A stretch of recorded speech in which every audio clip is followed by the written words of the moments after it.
Guys, Tanya Mittal को खाना बनाना नहीं आता, इसलिए तान्या मित्तल कनिका जी के लिए उनकी परवरिश ठीक नहीं की है। मतलब कि उनके घर वालों ने उनको कुछ सिखाया नहीं है। मतलब ये तो कोई बेतुकी बात है पूरी। क्योंकि आप अभी प्रेजेंट टाइम में घर में कितनी लड़कियां हैं और उनमें से कितनी लड़कियों को खाना बनाना आता है? बहुत सी को नहीं आता खाना बनाना। आपने उनको तो नहीं बोला कि आपकी परवरिश ठीक नहीं है। अच्छा, आपने एक बार बोल दिया, चलो समझ में आता है, अगला समझ ले कि मजाक में है। आपने दूसरी बार और बोला और आपने ये भी कहा मैं हाँ इस चीज़ के ऊपर मैं मीन करती हूँ कि मैं जो बोल रही हूँ वो सही बोल रही हूँ। फिर आप टास्क के दौरान उसको मतलब उस टास्क से हटाने के लिए आप बोलते हो मैंने जो जो बोला उस सब के ऊपर मीन करता हूँ। आप इस घर में सबसे बड़ी है, आप माँ का किरदार निभा रही है। आप किसी कंटेस्टेंट की माँ को या फैमिली को बीच में लाने वाले कौन हो?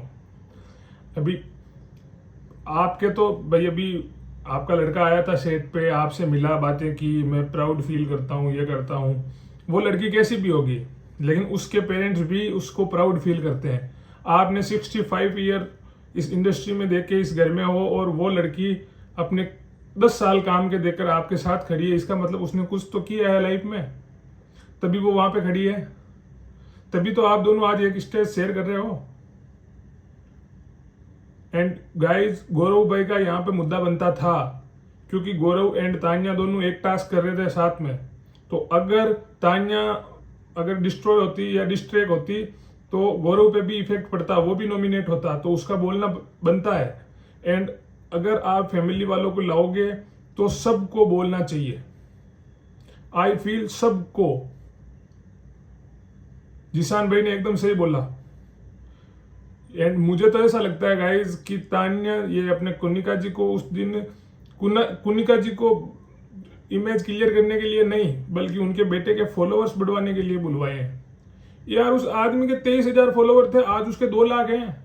इन कंटेस्टेंट्स के नहीं बढ़े हैं इतने फॉलोवर तो जितने कनिका जी के बेटे के बढ़ गए। तो ये तो एक तरह के पीआर हो गई। और क्या पीआर ऐसे तो काम करता है? पीआर और कैसे काम करता है? जिशान भाई ने से बोला। और दूसरा, वसीर भाई अब कहाँ हो आप हर चीज में बोलते हो ना मैं कैप्टन हूं, मैं कैप्टन हूं, मुझे उठाओ। आप कल क्यों नहीं बोल पाए थे? आप कल क्यों नहीं बोल पाए थे? इतना बड़ा मुद्दा हो गया घर में। आपने भी ना अपने सिलेक्टिव लोग चुने हुए हैं, आप उन्हीं के ऊपर बोल सकते हो। जैसे तान्या, फरहाना का और आपका मेरे को कुछ समझ में नहीं आता। और आप किसी को कुछ बोलते ही नहीं हो, एक अभिषेक। इसके अलावा ना आपकी आवाज खुलती है किसी के सामने, ना कोई बात। एक पीठ पीछे आप ओनली मृदुल की बात कर सकते हो। पता नहीं आप मृदुल से इतना इनसिक्योर क्यों हो। बल्कि वो बंदा तो अभी गेम भी नहीं खेल रहा, वो तो फन फैक्टर में है।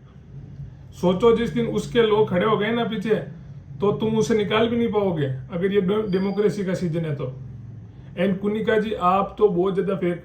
हमें ना सैटरडे को ऐसा लगा था कि यार इन्होंने स्ट्रगल किया है, ये लोगों की समझती है। लेकिन आप बोलते हो ना एक लड़की को 2 कौड़ी की कैसे बोल सकती है, तो आप एक माँ होके किसी और माँ के बारे में कैसे बोल सकते हो?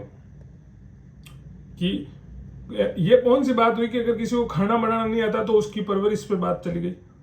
यहाँ लोगों ने गालियां दी है, यहाँ लोगों ने एक दूसरे के बारे में इतना गिरे हुए शब्द बोले हैं, तब आपने परवरिश की बात नहीं की। लेकिन एक लड़की को ओनली खाना बनाना नहीं आता है या उसकी मम्मी को खाना बनाना नहीं आता है तो उसकी परवरिश सही नहीं है। अच्छा, सुपीरियर कॉम्प्लेक्स जो है वो जो भी होता है जो बोलते हैं वो तो कुनिका जी आप में भी है। आप भी कहते हो मैंने ये किया, मैंने वो किया, मैंने फलाना किया, मैंने ढिमकाना किया। ये है कि आपके लड़के ने आके बता दिया, ये अपना खुद का खुद बता रही है। होता है किसी किसी में। लेकिन अभी इस हाउस को अगर कोई लीड कर रही है तो वो तान्या मित्तल है, कोई दूसरा कंटेस्टेंट नहीं है। आपको बिग बॉस वालों को फैमिली से दूसरे ही हफ्ते में फैमिली वालों को बुला के आपके लिए कुछ करवाना पड़ रहा है। वो लड़की अपने दम पे कर रही है सब कुछ। एंड मैं तो गाइज इस मुद्दे में तान्या मित्तल को फुल सपोर्ट कर रहा हूँ। अभी कनिका जी बड़े हैं छोटे हैं मुझे नहीं पता, लेकिन कनिका जी को आई थिंक गाइज इस सैटरडे को गलत पंप अप कर दिया गया। वो अब किसी की सुन ही नहीं रही है, उनका गेम ही कुछ पता नहीं है, बस जो मन में आया बोले जा रहे हैं। एंड घर वालों, जरूरी नहीं है कि सैटरडे को इनको प्राइज कर दिया तो फिर अब आप उनको कुछ बोलोगे ही नहीं। जहां पे ये गलत है वहां पे बोलो। Amaal Malik, I am clapping for you buddy, तुम आज बहुत ही सही बोले। ना तुमने कोई गलत लैंग्वेज यूज की, ना कोई आपने एकदम पॉइंट टू पॉइंट बात की है। आपने एकदम से ही बोला कि बशीर कहाँ था। अच्छा जिशान भाई ने तो गाइस देखो बोला था, हाँ नेहल कहाँ थी, नेहल कहाँ थी, कुनिका जी के सामने आना चाहिए था। एंड फरहाना गाइस मैं इतने दिन से बोल रहा हूँ, वो एक डबल ढोल की है। उसको इधर उधर उसका कोई गेम उसको मतलब अभिषेक से पता नहीं क्या प्रॉब्लम है उसका, अभी भी अभिषेक क्यों बोल रहा है, आप क्यों बोल रहे हो किसी और के मुद्दों में, आप क्यों बोल रहे हो किसी और के मुद्दे में। और आप फरहाना जी अभी भी अपना मुद्दा ही ढूंढ रहे हो इस मैटर में, आप अपना मुद्दा ही ढूंढ रहे थे कि मैं अभिषेक से एक और थोड़ी बहुत फुटेज ले लूं। तो ये सब चीजें बंद करो। एंड पेरेंट्स पे अगर आप खुद किसी के पेरेंट्स होकर किसी और के पेरेंट्स पे जाते हो तो आई थिंक आप में मतलब खुद में उतना समझ नहीं है या उतनी नॉलेज नहीं है। बाकी गाइस चैनल को सब्सक्राइब कर लो और शेयर कर दो इस वीडियो को।